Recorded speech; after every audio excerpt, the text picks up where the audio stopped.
Hey supervisees, I didn't forget about you. I'm here for my weekly check-in, and today we're going to talk about something really small but that is like really impactful, and it is how do you show up as yourself while also being a counselor. I always start these off by telling you about my experience when I was learning how to be a counselor and I was learning these skills that they were telling me to do. It always felt uncomfortable and abnormal. And while I know that counseling is a skill set, I believe that we are the tool to wellness. We are the instrument, and these counseling skills are just things that like fine tune us to be able to do the work that we do. It's possible to be yourself, but also integrate these skills into who you are, because I promise learning these skills will feel more natural if you kind of learn how to integrate them into who you are. So for me, perfect example, in my culture, when I talk about safety planning and stuff like that, one of the things I tell my clients is that if you have an emergency, you can text me. These are the type of emergencies you can text or call me for. And when you text or call me, so that your information won't be in my phone, you just say, stop everything, Craig's in trouble. You are a part of my culture. You know where it comes from. If you know where it comes from, drop it in the comments. But when my clients text me, stop everything, Craig's in trouble, I know that my client is going through a crisis. Now, did they teach me that in school? No, they didn't teach me that. So being able to integrate what I do, who I am, into the work that I do with the people that I serve has been so paramount for the people that I counsel and the people that I supervise. Because I've learned that when I'm supervising and I'm teaching skills, it's so hard for them to pick up on the skills when they feel like they have to be a robot or they have to be this replica of what they've seen. But when I say, be yourself, be curious, ask these questions, you will naturally do a lot of these counseling skills. So I want you guys to practice that in your own free time. I'm going to enter a clip from me and my supervisee in real time. He was in a supervision session and he was practicing his skills, and he was practicing for a session that he had to record for school. And we were talking about how do you feel comfortable and giving examples of what their process was like for him. So if you stick around, you'll be able to see it. But thank you for joining me this week for this tip. If you don't follow me, please follow me for more of these type of strategies. So today we're doing a supervision session. This is my intern, Craig. Introduce yourself. What's up? TSU graduate.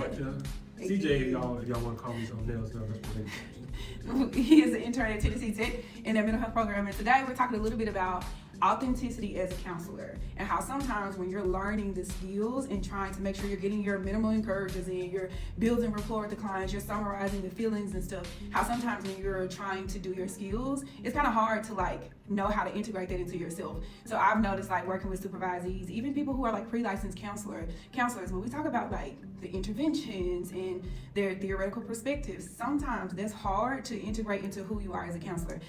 But the reality is, I am the vessel, we are the vessels as counselors, and the skills are just something that we do to kind of push forward our message as counselors. And so how do we be ourselves? How do we be comfortable in ourselves, and why is it important? So with you just working with a few clients and starting off, like tell me about like being yourself. Like, does it feel comfortable, uncomfortable? Like how do you feel, how does it feel for you? At first it's a little intimidating, just presenting yourself to people. But I think as a counselor, you have to like kind of present your full self, just so you can get they can get understanding of who you are as a person, if they want to deal with that person, or just come to your sessions as a counselor, because building that rapport is fine. I mean, it's good.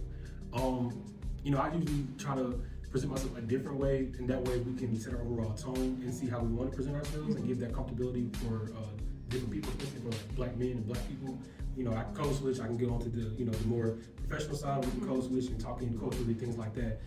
And I think comfortability is a big thing.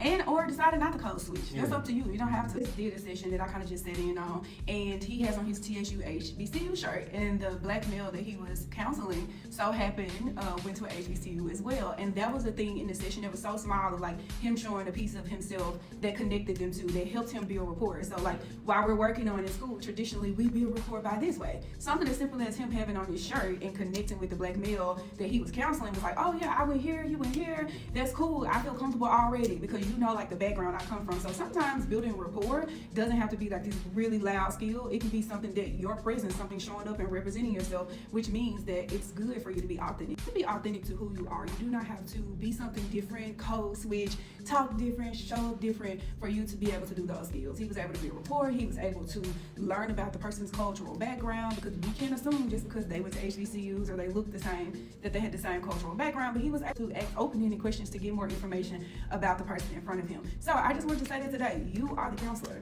The counselor looks like you. So you don't have to be anything different. You have to learn the skills, but you can be yourself. You can show up as yourself, because I promise you, that's why people will come back. The relationship you build with your clients is so important. It is the number one factor for people changing. And I know for sure that it's the number one factor for people coming back to book with you again. So please be yourself. Show up as yourself. That is the most important factor with you becoming a counselor. Learn your skills, because that's what you're in school for, but be yourself. Anything else for the people?